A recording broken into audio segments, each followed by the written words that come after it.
Assalamualaikum warahmatullahi wabarakatuh. Bismillahirrahmanirrahim. Alhamdulillahirabbil alamin wa bihi nasta'in ala umuri dunya waddin, wassalatu wassalamu ala asyrafil anbiya'il mursalin wa ala alihi wa sahbihi ajma'in wa ba'd. Allahumma inna nas'aluka ilman nafi'an wa na'udzubika min ilmin la yanfa'. Hadirin Allah muliakan, dari Abdullah bin Abbas, beliau menyampaikan, kana Rasulullah sallallahu alaihi wasallam ajwadan nasi bil khair. Rasulullah SAW adalah orang yang paling dermawan dan paling luar biasa dalam melakukan kebaikan.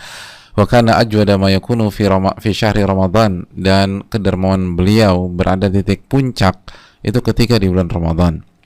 Ketika di bulan Ramadan, ketika malaikat Jibril mendatangi beliau dan mengajarkan Al-Qur'anul Karim.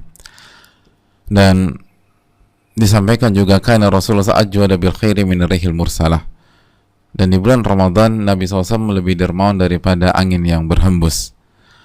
Hadirin Allah muliakan, ketika sebagian para ulama menjelaskan bagaimana testimoni dari Abdullah bin Abbas dari hadis di atas bahwa Nabi SAW mencapai puncak kedermawanannya di bulan Ramadan, dan kedermawanan beliau SAW itu lebih masif, lebih luas cakupannya dibanding angin yang berhembus. Mereka menjelaskan bahwa seyogyanya seorang muslim itu memiliki kehidupan yang berbeda di bulan Ramadan. Seorang muslim hendaknya memiliki kehidupan yang berbeda di bulan Ramadan. Pola hidup kita berbeda, aktivitas kita berbeda, dan konsep hidup kita harus berbeda.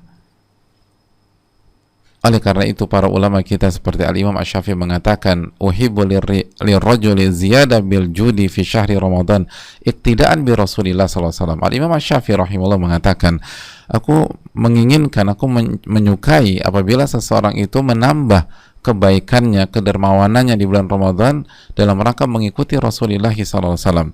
Lalu beliau melanjutkan, wali hajatin nasi fihi ila masalihihim, dan karena di bulan Ramadan itu ada banyak orang memiliki kebutuhan untuk menyukupi hajat-hajat dan maslahatnya. Kenapa mereka butuh di Ramadan? Wali tasyaghuli katsirin minhum bisawm wa sala'an makasibihim, karena hadirin Allah muliakan, sebagian manusia, kata Imam Syafi'i, itu di bulan Ramadan itu benar-benar sibuk dengan sholat, dengan puasa, dengan ibadah, sehingga mereka memangkas waktu mencari nafkah mereka. Maka kita hendaknya mensupport mereka, orang-orang seperti itu, karena mereka di bulan Ramadan merubah pola hidup mereka. Mereka lebih banyak beribadah, mereka lebih banyak membaca Al-Quran, mereka lebih banyak waktu untuk sholat, sehingga mereka memangkas waktu mereka untuk mencari nafkah. Dan mereka nggak minta-minta. Mereka nggak meminta belas kasihan, nggak memperlihatkan muka iba, tapi kita harus peka. Itu poinnya. Hendaknya kita memberikan kepada mereka. Dan dari sini kita menunjukkan bahwa masyarakat pada zaman Al-Imam Asy-Syafi'i itu benar-benar punya pola yang berbeda. Oleh karena bulan Ramadan, hadirin Allah muliakan, dan kita berada di awal Ramadan, hendaknya kita bukan hanya mengandalkan sahur atau buka puasa lalu semua berjalan seperti normal. Tidak, hendaknya kita sebagai seorang muslim punya pola yang berbeda, dan itu yang dilakukan oleh para ulama kita.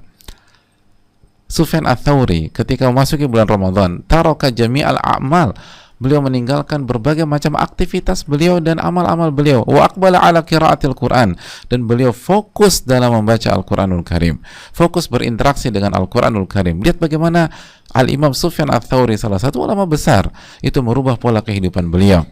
Begitu juga dengan Zubayd al-Yami rahimahullahu ta'ala, idza hadara Ramadan ahdara al-mushaf wa jama'a ilaihi ashabahu. Apabila masuk Ramadan, beliau mengambil mushaf, menghadirkan mushaf, lalu beliau kumpulkan murid-murid beliau, beliau kumpulkan teman-teman beliau, beliau kumpulkan sahabat-sahabat beliau, dan fokus bersama Al-Quranul Karim.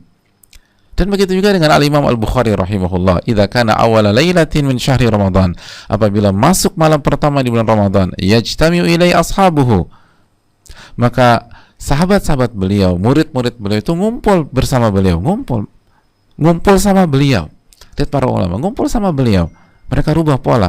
Ya mungkin ketemunya mungkin sebulan sekali, atau apa mungkin 2 bulan sekali, mungkin 6 bulan sekali. Ramadan ngumpul, ngobrol, curcol, tidak. Fayusalli bihim wa yaqra'u fi kulli raq'atin 20 ya ayah. Pada saat itu dijelaskan bahwa Al-Imam Bukhari sholat bersama mereka, sholat tarawih misalnya, dan membaca setiap rakaat kurang lebih 20 ayat, dan begitu terus sampai mereka mengkhatamkan Al-Quranul Karim. Hadirin Allah muliakan, ini Ramadan, ini adalah momennya orang-orang soleh, ini yang ditunggu oleh para wali-wali Allah Subhanahu Wa Taala. Maka kita harus punya pola yang berbeda, kita harus punya kehidupan yang berbeda di bulan Ramadan, bukan hanya menambah 1-2 menit dalam beribadah, enggak. Dulu para ulama kita merubah pola, dan ini hanya 1 bulan. Ini kita nggak dituntut 6 bulan, kita nggak dituntut 5 bulan, kita nggak dituntut 4 bulan, 1 bulan. Masa kita nggak bisa rubah pola dalam 1 bulan? Kita lebih bertakwa kepada Allah, kita maksimalkan. Wong Nabi SAW yang sudah dijamin masuk surga, itu saja merubah pola di bulan Ramadan, berubah pola. Dan bagaimana amal soleh beliau, kebaikan beliau itu lebih masif daripada angin yang berhembus. Dan ini pelajaran bagi kita jamaah yang Allah muliakan. Hendaknya di bulan Ramadan kita maksimalkan dan kita maksimalkan. Dan yang terakhir, simaklah selalu nasihat dari Mu'alla bin Asad.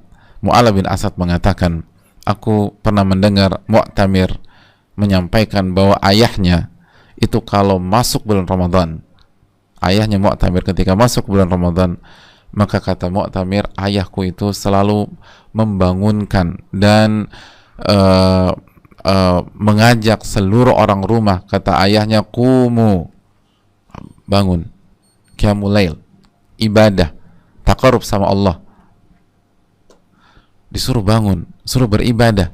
Fala'allakum la tudrikuhu ba'da amikum hadha, karena bisa jadi kalian tidak bertemu dengan Ramadan di tahun yang akan datang. Kita nggak tahu kapan umur kita nggak tahu kapan ajal kita. Maka bangkitlah, maka rubah pola di Ramadan kali ini, maka ibadahlah, maka khatamkan Al-Quran, maka qiyamul lail. Fala'allakum la tudrikuhu ba'da amikum hadha, karena bisa jadi kalian tidak bertemu Ramadan di tahun depan. Ini yang bisa disampaikan. Rubahlah pola kita, fokuslah. Cuman 29 atau 30 hari, ayyam ma'dudat, hanya beberapa hari saja, dan syaitan-syaitan dibelenggu, pintu surga dibuka, pintu neraka ditutup. Apa alasan kita tidak merubah pola kita pada bulan ini? Semoga Allah kasih taufik dan maksimalkan bulan ini sebaik-baiknya. Aku qouli hadza wa astaghfirullah lakum subhanaka wa la ilaha illa anta astaghfiruka wa atubu ilaik. Assalamualaikum warahmatullahi wabarakatuh.